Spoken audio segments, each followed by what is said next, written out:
And I can just edit out what I want later. All right. That is the YouTube Live. Are you ready to rock? I believe so. All right. Do I have the on-air sign? I do. I've got the call radio. Man. You got it. We are doing this. Right. Yay. Oh my gosh, that is awesome. All right. And Rob, you all good? Game structure, everything? You feeling good? Yeah, it's good. Great. All right. You are... You can wear headphones if you want it. You don't have to. You guys can do mine. Love headphones. Ooh. That's It looks cooler on the real. YouTube. All right. Welcome back to The Bridge Loud. This is Jed Brewer, and we have with us a very special guest today. Friend of the show, Shannon Watson. Shannon, how are you doing today? I'm doing well, Jed. How about you? I'm awesome. Thank you for asking. All right, and in the spirit of thank you for asking, we're talking about two connected topics on The Bridge Loud this week. The first is the topic of living with chronic pain. Mm-hmm. That's not a fun thing. Nope. But we're also going to touch on something really important for every human on planet Earth, and that is the idea of empathy, the idea of having a sense of what another person's experience of life is like. Mm-hmm. It's a really important part of living in a healthy world, and it's actually a really important part of being a Christian. So, Shannon, where I'd like to begin is the question of, for you, you've been living with chronic pain for a number of years now. About 4 years, yes. What is it like for you living with chronic pain? Living with chronic pain has to be described in one word: unpredictable. Tell me about that. I can be in extreme pain to where I can't even move one day, and then the other day it calms back down and I can feel relatively normal to do everyday activities. Okay. But before I go on, I just want to give an example of what my chronic pain is like. Please do. I am currently undiagnosed. I have this weird nerve pain that goes through my arms. Okay. It at first started in just one hand, and within a year and a half it went all the way up to my shoulder. A little while later, a couple of months after that happened, it hit my left arm, no explanation, fingertips to shoulder, the whole thing. Okay. So oftentimes I will feel like tingling, pins and needles. Times I feel like maybe there's a knife going through my wrist. Okay. Sometimes I'll feel like there's a blood pressure cuff that's like 10 times more tight than it should be. That's just gripping my arms. And sometimes I can't even lift my arm. Sometimes it's just like, okay, I need to put my arms down because I just can't do a thing. And oftentimes it leaves me in tears and just wanting to go to sleep. Okay. So it sounds like, in the spirit of unpredictable, it sounds like when you wake up in the morning, it's pretty hard to know what kind of day this is going to be. Exactly. It could be a day where it's probably commensurate with a lot of people's experience of life. It could be a day that is very different from many people's experience of life. Very much so. Well, to that end, let's ask this. There are a lot of people listening right now who have not experienced chronic pain in their lives. Sure, they've had temporary pain. They've had a headache, or they might have broken a bone, or they've had temporary pain, but day in and day out, waking up and living not only with pain, but with the uncertainty and the unpredictability of not knowing what the day's going to hold. They haven't lived through that, and they certainly haven't lived through that for months and years at a time. And what would you want to say to folks who have not lived with chronic pain? Honestly, just not take anything for granted. I know sometimes people will be like, they make plans and then they're actually able to follow through with plans. I often have to cancel plans. I often have to say, I'm sorry, I can't go. I often have to literally call out last minute and say, I'm in too much pain to even drive. Don't take for granted the health that you have. You know, sometimes people are just like, oh, I'll just call out if I feel a little sick. Go out even if you're just a tad bit sick. Okay. Just don't take the health that you have right now for granted. Sure, that makes perfect sense. It also sounds like perhaps one of the takeaways is everybody, I think, struggles with being suspicious when someone cancels plans on them. Yes. Me and Timmy were going to hang out, and then Timmy canceled on me. Maybe Timmy doesn't really want to hang out. Maybe he was looking for an excuse. But I think one of the things that you're suggesting is important that we look at is that oftentimes we are ascribing bad motives to people in a way that A, is not very generous on our part, but also may miss bigger picture realities in their lives. That is very much true. I have been called unreliable. I've been called lazy. I've been called quite a few choice words I won't say on a Christian radio station. Okay.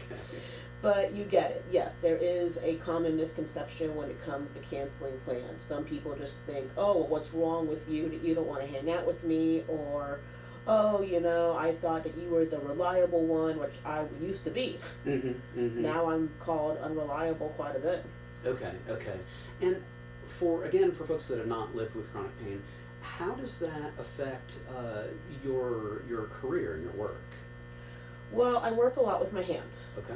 So having chronic pain in both my arms, it gets challenging. Sure, absolutely. And so I wonder if, in the spirit of you wake up and each day is unpredictable, it may be hard to know how hard is work going to hit me today. What level of exhaustion am I going to have at the end of this day, where it may be very hard to predict what I will and won't be up for when we get to the end of this day.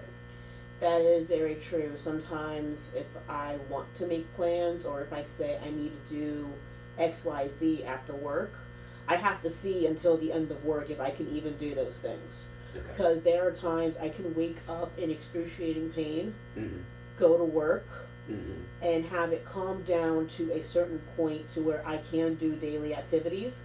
And other times I can wake up with my least amount of pain, which is still a little bit, but it's not that much. I can still function like a human being. Okay. And by the end of the day, I just want to scream and go to sleep. Okay, that makes perfect sense. Well, let's shift gears now, and let's talk about someone who has just gotten a bit of bad news in their lives. So they are dealing with pain, and they've gone to their doctor, and they've consulted with their GP and maybe with some specialists, and the word has come back, this is just your life now. This is, for the time being, this is what you're living with. That's difficult news to hear. That's not something I think anybody wants to hear. What would you want to say to that person who is beginning that journey of living with chronic pain? Well, chronic pain and even chronic illness. There are some people that don't exactly have pain that experience chronic illness as well, to where they just may feel like they have the worst flu of life almost every day. Sure. Times to where they're just completely exhausted, times to where there may be pain and exhaustion at the same time. And being that person, hearing this is your life now, at least for me, when I heard that, it wasn't even the matter of, oh, this is your life now. I kind of figured that out on my own after the 8th doctor said, I'm sorry, there's nothing else I can do, nothing else I can figure out, go see another doctor. Okay. About the 8th doctor, that's when I'm like, okay, something's wrong here, and this is probably something I'm going to have for a while. Okay. Honestly, the news did break me. Okay. Just doctor after doctor saying, sorry, I can't help. Sorry, I don't see anything wrong. Sorry, nothing I can do. What else can you do? So there was a time I felt kind of defeated. But my faith was one thing to bring me around. Okay. Because I know that God is all powerful and He can heal. I know for a fact that He can heal. Why it is I still have this pain still remains a mystery to me. But I am not one to doubt God's timing. So I think anyone who has received the news that they're going to be living with this their entire life, first of all, I don't want you to think you're going to have it for your whole life. I want you to think that there is going to be a miracle that's going to happen in your life, that there is going to be something to where God is just going to one day heal you, rather it be instant or rather it be progressive, and that you won't have to suffer for your life. Because I believe everything happens for a reason. I believe that no matter what it is in life that we go through, that there is a purpose within all of it. Sure. So even though I'm not quite sure why it is that here I am, I work with my hands every single day, and I'm going through arm pain, remains a mystery. But I know for a fact I'm young, I'm 27, I have my whole life ahead of me. I know God's going to heal me at one point or another. So that's one thing that kind of takes my mind out of this dark place, is knowing that God is on my side and I serve a powerful God that is going to help me through this. And then when the time is right, He is going to heal me. And I'm going to come out stronger. I'm going to come out knowing a lot more about the situation than I did. And I know that I'm going to be a testimony to other people. Other people may look at me and be like, God did it for her, God can do it for me. I have no doubt that's something that's going to happen, and that's one thing that gives me a lot of hope. Right on. What would you want to say to a person who hears all of that but they're dealing with today. There's someday, there's a deliverance that may yet come someday, but there's also today. And for today, I am dealing with whether it's chronic illness or chronic pain. How do we deal with today? How do we deal with the day that we're in right now today? Today is going to be hard. Okay. Today is probably going to feel like your world's crashing down. Okay. Today probably feels like you just can't hold on with that pain anymore. You just don't know what you're going to do throughout the next days, weeks, months, and years. Yeah. Right now, coping, number one, trust God. Okay. But also, in a physical aspect, do something that makes you comfortable. Mm. Don't try to push yourself. Don't feel like you're obligated to do anything. If you are running out of battery power, stop. Mm. Mm. Go home. I know for me, what I like to do when I'm in a lot of pain, I have a heated blanket. Okay. And heat works a lot for my pain. It only brings it down a level or two. But the difference between level 8 pain and level 6 pain is phenomenal. Sure. Any little thing that you know helps bring it down, go ahead and do it. Don't worry about plans. If you're able to take a sick day off of work, go ahead and do it. Don't feel like you have to push yourself. It sounds like part of what you're saying is, for dealing with the day that you're in, is choosing to be kind to yourself. Yes. Beautiful, beautiful. Well, let's ask then a related question. For someone who may have been living with either chronic pain or chronic illness for a long time, for a number of years, and they're still, day after day, they're facing that fight, I think they could certainly be forgiven for getting to a place of discouragement. Absolutely. How do we deal with discouragement? How do we deal with that? I believe that there is a time and place that we can be discouraged. I mean, after all, we are human. Mm. If I'm not mistaken, even Jesus in the Bible at one point felt a little discouraged. If you look at the story of how he resurrected Lazarus from the dead. Sure, he was certainly grieved. Exactly. He was still grieving. He still cried. He knew for a fact he was going to go over there and he was going to resurrect him. But at that time, he cried about his death. He cried for him because he had that empathy in his heart, because he grieved. Mm-hmm, mm-hmm. So I think that we can use Jesus as our own example, that even if he had a moment to where he kind of broke down, I think we're allowed those moments. Especially with the fact that we don't know what the future holds, and sometimes trusting God can be extremely hard. Mm-hmm. I know for a fact there have been times, maybe like even weeks on end, I've thought to myself, I don't know why I'm going through this. Maybe God will never heal me. Mm. And then God comes back around and says, look, you're not in this forever. Mm. As I know you're a person of faith, and I know from talking with you that your faith has been a big part of being able to deal with living with chronic illness and chronic pain.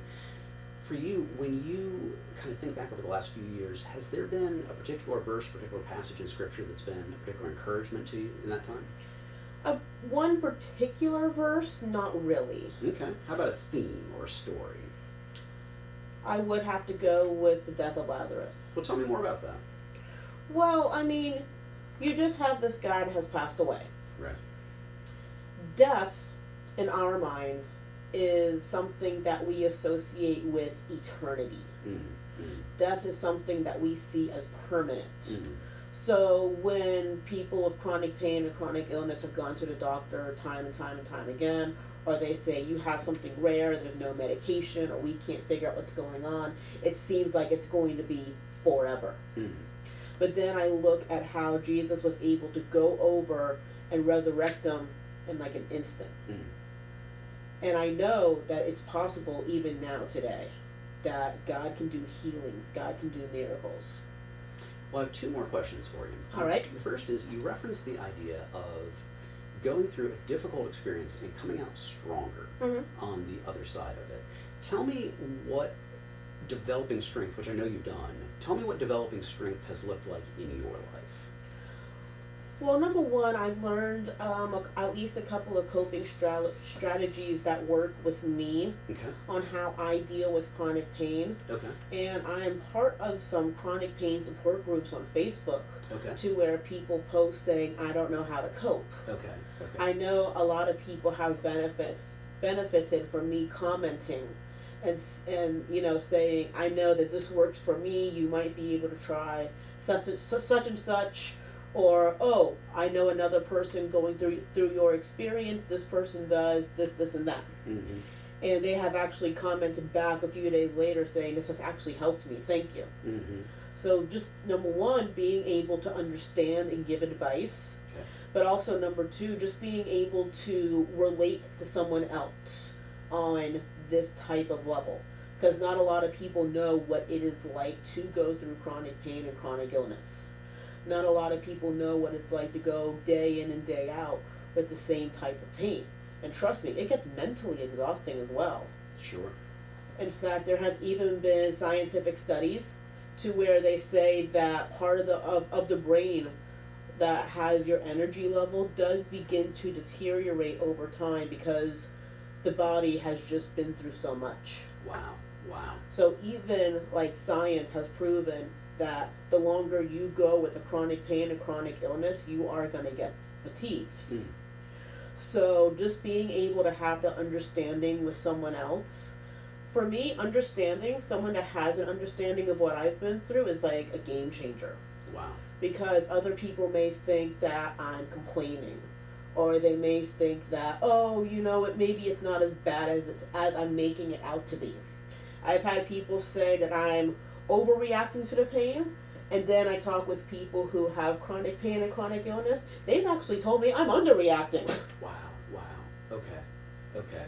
Well, if I may, it sounds like what you're saying is that part of strength for you, and this is such a beautiful idea, has been saying, I'm going through this difficult experience in my own life, but I can turn that around into being a form of mercy in another person's life, a form of compassion in another person's life. Yes. Am I hearing that right? Yes, and I often believe that sometimes just going through an experience and then being able to help others through that experience is a wonderful gift, not only for you who have gone through it, but for the person who is currently going through it. Because I know for a fact God does not make us to be alone. We should never have to feel alone in a particular situation because we always have Him, but we're not alone on this earth. God gives us people to be able to go to and talk to and be around. It's not good to isolate yourself, especially within these types of situations. That's beautiful, and that's really well expressed. And to that exact point, here's our closing question. Mm-hmm. There's someone listening right now who does feel alone. Mm-hmm. They are dealing with chronic pain or chronic illness. They don't know anyone else who's dealing with this. They're being told, you're faking, you're overreacting, you're exaggerating, nobody believes you, why don't you just cut it out? They're hearing all of that, right? Mm-hmm. They're listening right now. You've got 30 seconds. What do you want to say directly to that person? You are not alone. I know you're not faking this. And you know what? You will find ways to go through your life. This is not the end. This is not it for you. Find people, even if it's online, who will understand what you're going through. Because having someone that's going to understand you is going to make a world of difference. If not for your physical health, for your mental health. That is beautiful. Shannon, thank you so much for joining us today on The Bridge Loud. All right. Thank you for having me. You crushed it! You did so good! That was amazing! Oh my gosh. How did that feel to you? Oh, that was really cool. Yeah? You did awesome. You did really, really good. That's fantastic. Were we live on YouTube, or is this going to be edited? This will be edited.